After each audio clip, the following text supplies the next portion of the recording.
Every so often, I get reminded of how great the MCU actually is. From the first time I saw Iron Man, to seeing the Avengers unite for the first time, to seeing the amazing Guardians of the Galaxy, to Civil War, seeing our heroes finally disconnect and pick sides, all the way to the 10-year mark that was Infinity War and then Endgame, I have been with the MCU forever.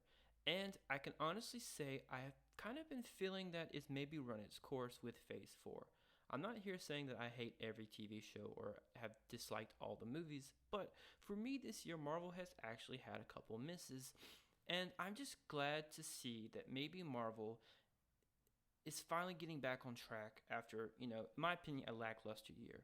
No Way Home has outdone my every expectation, and I'm so excited that we finally have a proper Peter Parker in the MCU.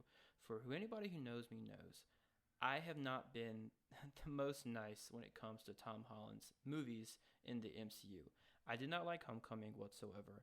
I thought Far From Home was a decent upgrade, but nothing to write home about. So going into this, I needed a couple things to happen. And I'm glad to say that Marvel finally listened and gave us a proper Peter Parker. So today, guys, this review is not actually going to be a full movie review. I kind of want to try something different. It's going to be more of like an essay of how I think in the MCU has fixed Peter Parker. And I will talk about the Spider Verse because, of course, spoilers from here on out. If you haven't seen No Way Home, this movie breaks open the Spider Verse. Tobey Maguire and Andrew Garfield's Peter Parkers are in this movie. They worst kept secret in Hollywood that they would return. They are in fact in the movie for quite a bit. I'm surprised, but that is what I'm going to talk about today, guys. So if you are new here, maybe please subscribe, like, comment. If you're not, welcome back. I know it's been a while.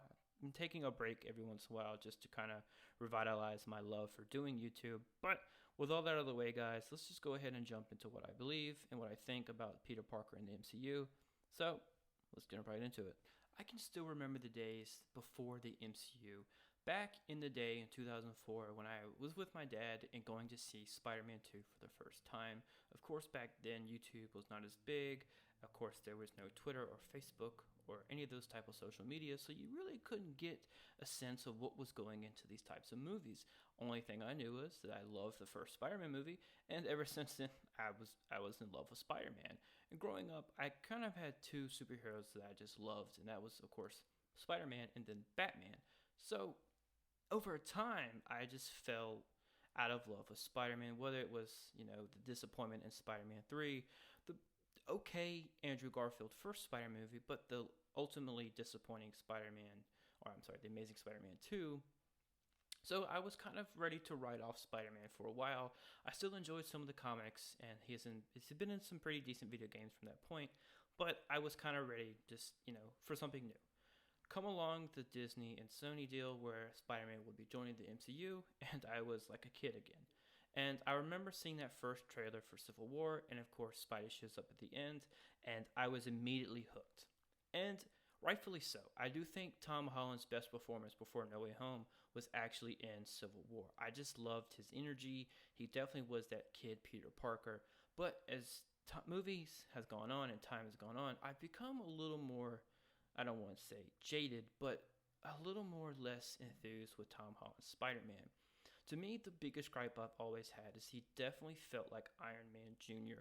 And No Way Home definitely approaches that and talks about it very openly, even has a part in the movie where they say Spider-Man Jr. with like a crying Peter Parker on a Time magazine or something in the very beginning. So I thought that was pretty clever because that has been my ultimate gripe with this movie. Spider-Man for me has never been an Iron Man Jr. Peter Parker is an everyday teenager to young adult who has to deal with real life consequences of also being Spider-Man, whether it's his love life, your work, going to school. Those are things that Peter's had to deal with while also, having superpowers and being, I don't want to say he's an Avenger, but being on that level of a superhero. So, of course, he's had to deal with all that. And that's what's fascinated me about the character for so long, is not the fact that he gets the shiny new toys and tech from Iron Man, but he does it on his own. He's just a kid who makes his own suits, gets beaten up, he puts a band-aid on, and he goes back out. He is the neighborhood Spider-Man. And I felt like the MCU Spider-Man has definitely not had that feeling ever since his conception in Civil War. My biggest takeaway from No Way Home, besides the fact, of course, oh my god, all three Spider-Men are together, is the fact that this movie actually had risk. Peter Parker lost. He lost a whole lot. He lost his Aunt May, and I think one of the most emotional scenes in the MCU, where she does recite, "With great power comes great responsibility," and dies in Peter's arms. That to me actually broke me, because I did not think the MCU would have that type of character arc in this movie, because I just honestly didn't think it would happen just watching the last two. But I'm glad they actually took that risk.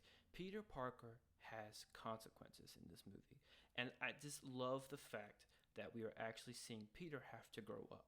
With great power comes great responsibility, and that is a driving point for the character, and that's even brought up by Tobey Maguire and Andrew Garfield, in a beautiful moment where the three of them actually have a conversation and talk about, these gifts. They are also a curse. With great power comes great responsibility. My Uncle Ben told me that, my Uncle Ben told me that, and now your Aunt May told you that. So that to me was probably one of the best scenes in the movie, because yeah, it's cool to see all three of them swing around, and yes, don't get me wrong, I was cheering and clapping just like a kid in those scenes, but to me, I don't know, wanting more out of a superhero movie these days, just love the conversation that they had, because they had all grieved, they have all lost, but together they can teach each other, they can grow.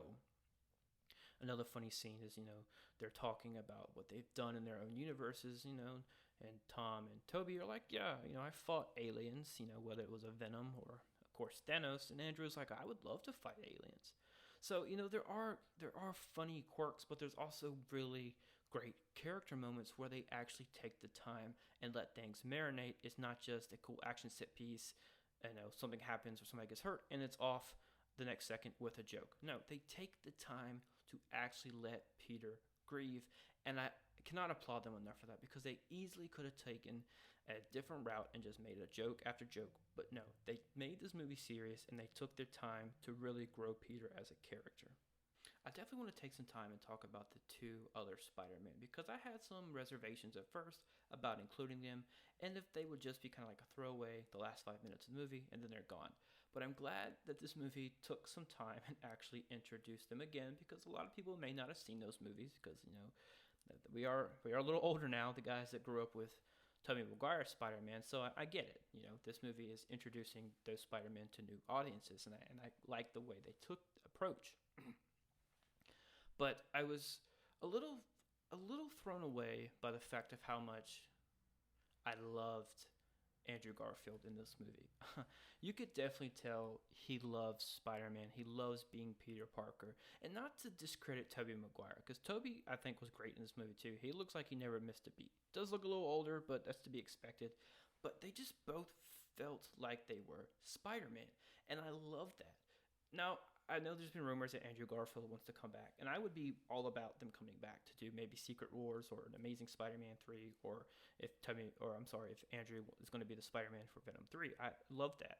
But I just want to commend them, because they do such a great job, and they could easily just shoehorn them in, 5 minutes here, get your fan service, and then the movie's over. But no, they are integral pieces to this puzzle. They help our Peter grow, and I'm so glad I was wrong about how much time they'd be in the movie, and that they were actually given full character moments instead of just being in the action, because I really like the moments where they are just being Peter Parkers and just working in the lab, or just spitting jokes, or just talking about life, because I think that is kind of what people have been missing from the Tom Holland interpretation, at least in my opinion, is that he really doesn't feel like Peter Parker. He kind of has his moments, he talks, he's a smart ass, he talks back to the villains, but I mean, we don't really see him go to school, we don't really see with real life, he's always off doing these big ass Avengers events. So this one, even though it is an Avenger level event, they definitely dialed it back and just focused on, of course, Peter, or in this case, the three Peter Parkers. Swinging back onto the topic of consequences, I think one of the biggest things that I've taken away from this movie and has stuck with me is that ending where Doctor Strange does do the spell and everybody forgets who Peter Parker is. Not Peter Parker Spider-Man, but the fact that people forget who Peter Parker is. And I think they did that for a couple of reasons. First, it was an emotional gut punch. I cannot lie. The scene where MJ says, "I love you" to Peter, and Peter says, "I love you," and then he just swings off because he knows that she will not remember him, and that's how that scene goes. But in the fact that where he goes into the coffee shop and they don't recognize him, and that's just so sad because as much as I have problems with the other two films, I really have loved the Ned and Zendaya's version of MJ. I think they are great inclusions to the MCU, and I really like their character development. So to see them just not know he exists is really kind of gut punching into the fact that, in my opinion, that scene ends with maybe Peter maybe leaving MJ and Ned to live their lives without him, because that's kind of what I pictured that scene going, because we do see MJ flip her hair back and she does have the scar, and of course Peter's like, "Where'd you get that?" She's like, "I don't know, it just really hurts, or it doesn't hurt that bad anymore." And in that moment, I kind of think Peter realizes that in order for these people I love to be safe, they can't know who I am. And I think that is ultimately the sacrifice Peter's had to make in this movie, is that he has to be Spider-Man first. Peter Parker and Spider-Man cannot coexist. He has to learn that balance, and for right now, Peter Parker does not come first over Spider-Man. So in that scene, the very end, where we see him, finally get an apartment, wasn't the rent guy from Spider-Man 2 and 3 like I was hoping, but maybe in the next one. We do see him make his own suit, which, my God, that suit is beautiful. The original red and blue suit. I'm so glad that we finally have one in the MCU. I just wish we got a couple scenes with it, but maybe next time. But guys, if this was indeed the final Spider-Man movie for the MCU, they definitely knocked it out of the park. A beautiful ending to this version of Peter Parker's story. And I honestly have no regrets or no anything negative to say about this movie. I just loved every aspect of it, whether it was the returning villains, which I know I haven't talked about today, but if you would like to hear a video about that, please let me know. I mostly just wanted to focus on how I think they fixed Peter Parker. But my God, everything in this movie was it was so beautiful. As a fan of Spider-Man, I just wanted a great Peter Parker story, and I'm so glad that I finally got it. So guys, that's all the time I have today for you guys. I definitely wanted to just do like a little essay talking about how I think they fixed Peter Parker. But like I said, I have nothing bad to say about this movie, so a review kind of would have been boring in my opinion. But if you guys want me to talk about the end credit scene, the second end credit scene, please let me know. I would love to maybe dive more or talk more about this movie. I'm also thinking about creating a Discord just for people that are fans of comic book movies or movies in general that want to come together and just have a nice, respectful, and peaceful place to chat and talk with fellow movie fans. I definitely would be interested in starting that, so please let me know. But guys, this is all I have for you guys today.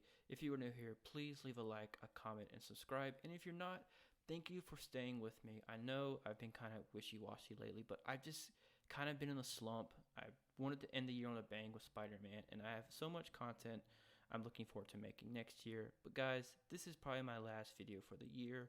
Thank you all for continuing with me on this journey. I'm so happy I finally took that step or that gigantic leap and just started chatting with you guys about movies, my favorite pastime, and honestly my favorite art form. But guys, that's all I have for you guys today.